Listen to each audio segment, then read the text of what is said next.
ಒಮ್ಮೆ ಢೋಲಕ್ಪುರ ಕಾಡಿನಲ್ಲಿ ಕುಕ್ಕು ಕೋಯಿಲ್ ಬಹಳ ಸುಮಧುರವಾದ ಹಾಡನ್ನು ಹಾಡುತ್ತಿತ್ತು. ನಾನು ಕುಕ್ಕು ಕೋಗಿಲೆ, ನಾನು ಸುಂದರವಾದ ಮಧುರವಾದ ಹಾಡನ್ನು ಹಾಡುತ್ತೇನೆ. ಎಲ್ಲರ ಮಾತು ಕೇಳಿದಾಗ ಅದು ಕುಕ್ಕು ಎಂದು ಹಾಡುತ್ತಿತ್ತು. ಅದರ ಧ್ವನಿ ದೂರದವರೆಗೂ ಕೇಳುತ್ತಿತ್ತು. ಅಷ್ಟರಲ್ಲಿ ಅದರ ಧ್ವನಿಯನ್ನು ಕೇಳಿ ಒಬ್ಬ ಮಾಂತ್ರಿಕ ಅಲ್ಲಿಗೆ ಬಂದು ಅದಕ್ಕೆ ಹೇಳುತ್ತಾನೆ, ವಾವ್ ಕುಕ್ಕು ಕೋಗಿಲೆ, ನಿಮ್ಮ ಧ್ವನಿ ತುಂಬ ಮಧುರವಾಗಿದೆ. ಇದು ಸಂಪೂರ್ಣವಾಗಿ ಶುದ್ಧ ಚಿನ್ನವಾಗಿದೆ. ಚಿನ್ನ, ಹೌದು. ಆಗ ಮಾಂತ್ರಿಕನು ಅಬ್ರಕದಬ್ರ ಎಂದು ಮಾತನಾಡಿ ಕುಕ್ಕು ಕೋಯಿಲ್ಗೆ ಹೇಳುತ್ತಾನೆ, ಇನ್ನು ಮುಂದೆ ನೀನು ಹಾಡನ್ನು ಹಾಡುವಾಗ ನಿನ್ನ ಬಾಯಿಂದ ಒಂದು ಹನಿ ನೀರು ಬಿದ್ದರೆ ಆ ಹನಿಯು ಚಿನ್ನವಾಗುವುದು. ಆದರೆ ನೀನು ನಿಮಗೆ ಯಾವುದೇ ರೀತಿಯಲ್ಲಿ ಹಾನಿ ಮಾಡುವ ಜನರ ಮುಂದೆ ನೀವು ಎಂದಿಗೂ ಹಾಡಬಾರದು ಎಂಬುದನ್ನು ಯಾವಾಗಲೂ ನೆನಪಿನಲ್ಲಿಡಿ. ಹೀಗೆ ಹೇಳಿದ ನಂತರ ಮಾಂತ್ರಿಕ ಅಲ್ಲಿಂದ ಹೊರಟು ಹೋಗುತ್ತಾನೆ. ಇಲ್ಲಿ ಕುಕ್ಕು ಕೋಗಿಲೆ ಮತ್ತೆ ಹಾಡತೊಡಗುತ್ತದೆ. ಅಷ್ಟರಲ್ಲಾಗಲೇ ಚಂಪಾ ನರಿ ಅಲ್ಲಿಗೆ ಬಂದು ಕುಕ್ಕು ಕೋಗಿಲೆಯ ಹಾಡನ್ನು ಕೇಳಲಾರಂಭಿಸುತ್ತದೆ. ಕುಕ್ಕು ಹಾಡನ್ನು ಹಾಡುವಾಗ ಕೋಗಿಲೆಯ ಬಾಯಿಯಿಂದ ನೀರು ಬೀಳುತ್ತದೆ. ನೀರಿನ ಅಡಿಯಲ್ಲಿ ಬಿದ್ದ ತಕ್ಷಣ ಅದು ಚಿನ್ನವಾಗಿ ಬದಲಾಗುತ್ತದೆ.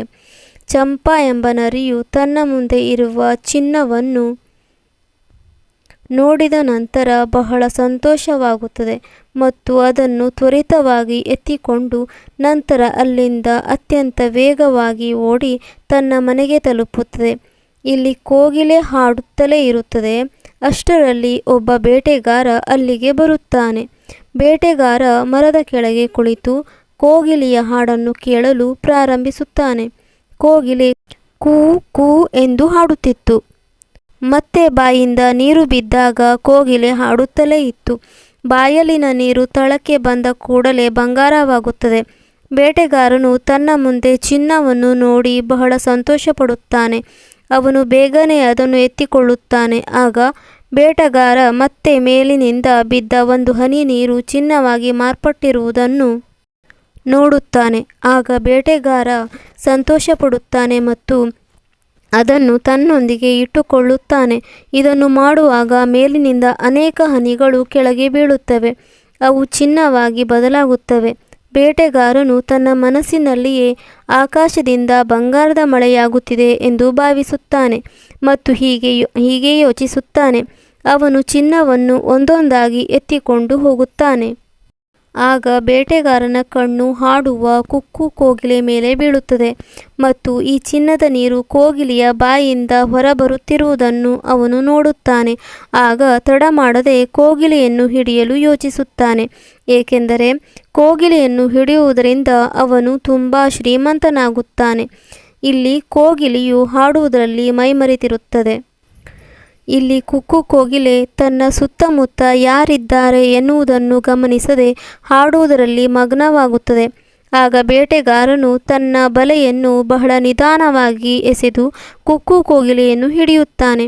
ಬಲೆಯಲ್ಲಿ ಸಿಕ್ಕಿ ಬಿದ್ದ ತಕ್ಷಣ ಕೋಗಿಲೆ ಹೇಳುತ್ತದೆ, ಹಾಳು ನಾನೇನು ಮಾಡಿದೆ? ನಿನ್ನ ಸುತ್ತಲಿನ ಜನರಿಂದ ದೂರ ಇರು ಅಂತ ಮಾಂತ್ರಿಕನು ಹೇಳಿದ್ದ. ಈಗ ನೋಡಿ, ನನ್ನ ಅಜಾಗರೂಕತೆಯಿಂದ ನಾನು ಏನು ಮಾಡಿದೆ? ನೆಟ್ಟಿಗೆ ಸಿಕ್ಕಿ ಬಿದ್ದಿದ್ದೇನೆ.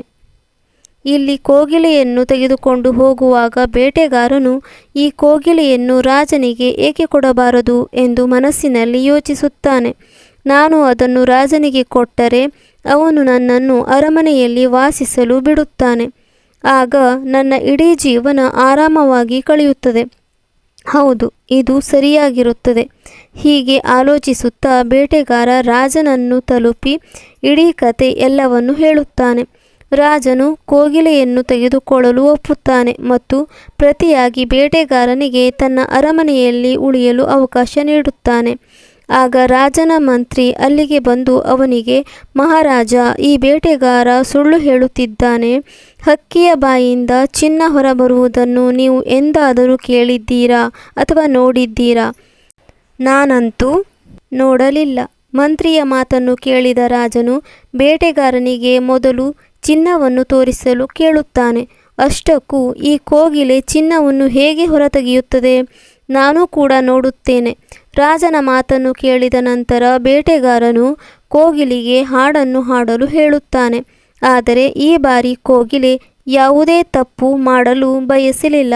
ಆದ್ದರಿಂದ ಅದು ಬಾಯಿ ತೆರೆಯಲಿಲ್ಲ.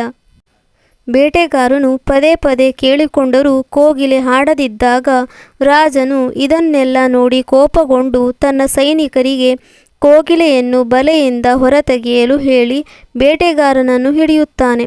ಕೋಗಿಲೆಯು ಬಲೆಯಿಂದ ಹೊರಬಂದ ತಕ್ಷಣ ಅದು ಹಾಡಲು ಪ್ರಾರಂಭಿಸುತ್ತದೆ. ಕುಕ್ಕು, ನಾನು ಕುಕ್ಕು ಕೋಗಿಲೆ ಎಂದು ಮಧುರವಾದ ಮತ್ತು ಸುಂದರವಾದ ಹಾಡನ್ನು ಹಾಡುತ್ತದೆ.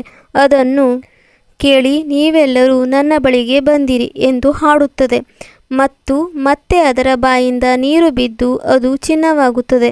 ರಾಜನು ಇದನ್ನೆಲ್ಲ ನೋಡುತ್ತಾ ತನ್ನ ಸೈನಿಕರಿಗೆ ಕೋಗಿಲೆಯನ್ನು ಹಿಡಿಯಲು ಹೇಳುತ್ತಾನೆ. ಆದರೆ ಈ ಬಾರಿ ಕುಕ್ಕು ಕೋಯಲ್ ಮೊದಲಿನಂತೆ ಯಾವುದೇ ತಪ್ಪು ಮಾಡದೆ ಅಲ್ಲಿಂದ ನೇರವಾಗಿ ಢೋಲಕ್ಪುರ್ ಅರಣ್ಯಕ್ಕೆ ಹಾರುತ್ತದೆ. ಅಂದಿನಿಂದ ಅದು ಯಾರಿಗೂ ಸಿಗದಂತೆ ಎಚ್ಚರಿಕೆ ವಹಿಸುತ್ತದೆ.